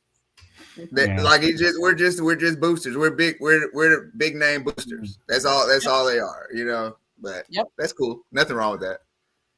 Okay, George. Well, I don't have too much more to add. I mean, I think it is a step in the right direction for him. He's already looking out for himself and the next career, if you will. And he has a great situation there with Davidson College, the men's basketball program. They've had some winning, but not consistent enough. And like you said, I mean, it's not going to be like every game, every analyst. I mean, go over all the analysis on every game and every box score and every player. But he will lend his great name, and he has had a fantastic NBA career. Hats off to you, Steph. Good job. Jacob, you have the last word, and then after this is pundit. No problem. Steph's heading out, whether it's a year or 2 years or whatever. He's heading out. He's getting older, and there's little things. I mean, he had a 40 shot. He had a 40 thing tonight. He had 40 points or something, 40 plus tonight. So good for him on that. But he's still heading out, and he's still getting older. So you got to get to the next step. And I'm glad he thought of Davidson, even if I'm laughing at the whole idea of student athlete. But I'm glad he's doing it for his school. He picked that instead of going to somewhere else. He remembered his school, and that's really nice. It's kind of humble in a way, because you could have easily just forgotten all about him, especially when it's that small. All right. Well, guess what, Mr. Pundit? Floor is yours. Let's talk about pundit. Okay, guys. You guys didn't hear me all of last year. Tony, Marvin, all that. George did, and definitely Scott and Candy. I was talking all kinds of craziness about the way the NBA game was played last year. 50 some odd 3-pointers a game, and how boring it was. You remember all of that, George? Oh, yeah. And how they basically 4 guys standing around, 1 guy jacking up threes. I've been checking the scores. I've been checking the score sheets this year. I've been seeing. I mean, I check it every single morning, just what's going on. We are starting to see 30, 32, 35, 34, 36, a couple of 50s. The Cleveland lost the other night with 65 threes taken. You know what I mean? They only hit 21 of them. But that's kind of karma on you in a way. But there are more teams taking 30 plus than there are 50 plus for the first time in a while. You're starting to see highlights like Wembanyama going to the paint. You're starting to see like Cooper Flag got into Giannis's face and one of the plays. You're starting to see something like that. And do you want to know what you've seen in the middle of all that? The what's a good word for it? The crowds are up and the ratings are up. Just the beginning of this year, they're starting to get to there. It does help that you have the NBA on NBC and that music again, John Tesch's music again. Helps on that. But they're starting, but you know what the whole thing was? Oklahoma City showed you didn't need the 3 all the time. They averaged about 30 plus, 32, 35 in the finals. Right. They did it, and they drove. They did mid-range. They did all this. And it's a copycat league. Okay. So that's what I was saying the whole time. I was saying cut them in half. I would still love it cut in half. That would be like 25-27. But this is a start. So that's the big thing. It shows everything. Quit trying to – it's like the whole thing at 3 started with this whole analytics deal. The real analytics should have been a showtime. The idea of showtime. When the ball, right. four or 5 people moving the ball around and then moving inside. It should have been that a long time ago. But people in the analytics department said 3-pointers because it's more points. It made the game boring and it made it insufferable. Now we're starting to see something a little different. And I hope it's gone from the 50s to the 30s. I hope it goes to like 25, 27. Because then I think we see the Loyola Marymounts of the 1990s. We see it then it gets really exciting. Yeah, that was quite a team. All right, well said, Jacob. We're actually making good time here. So with that said, Jacob, why don't you let everybody know how they can get a hold of you? I'm on Sideline Sports. I do Confidential on Wednesday nights when it's in season. I do the Top Rope Talk, soon to have a new name for the Pro Wrestling Talk. I'm also a guest spot, just depending on who gives me a call. So I get all those, and here and there I write, and then once in a blue moon I get auditions for acting. So then I just kind of do different things. Well, you know what? I'm going to bring you and Rachel Galvin back on to talk some entertainment in the not so distant future. You guys hit it off real well. I think our numbers were good.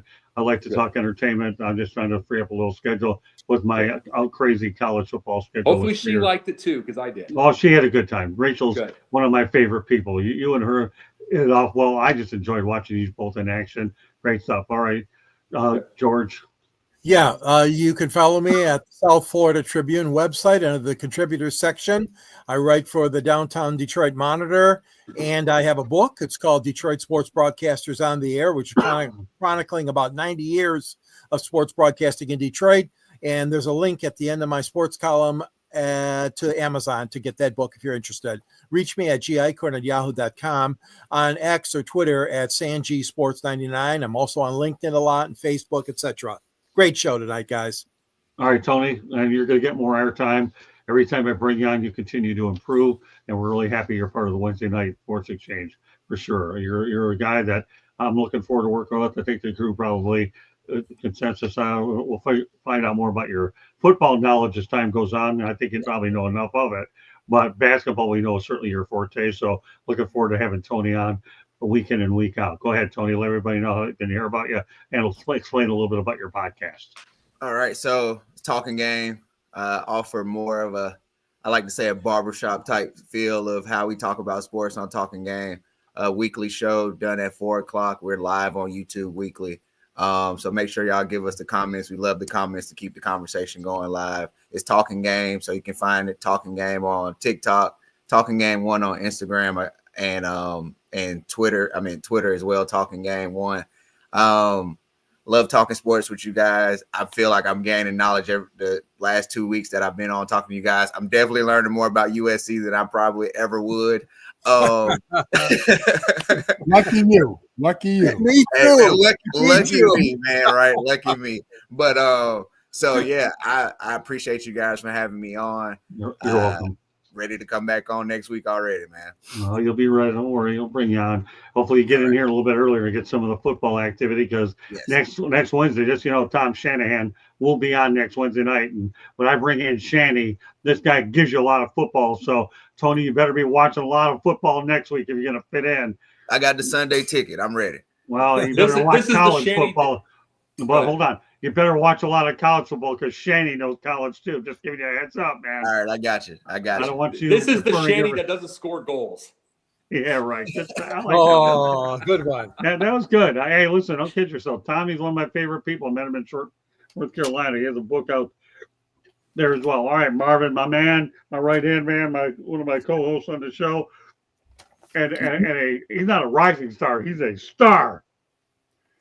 I appreciate you, Scott. You kind. Listen, I'm fortunate enough to be on the South Florida Tribune 3 days a week, Tuesday evenings, Wednesday mornings, and Wednesday evenings.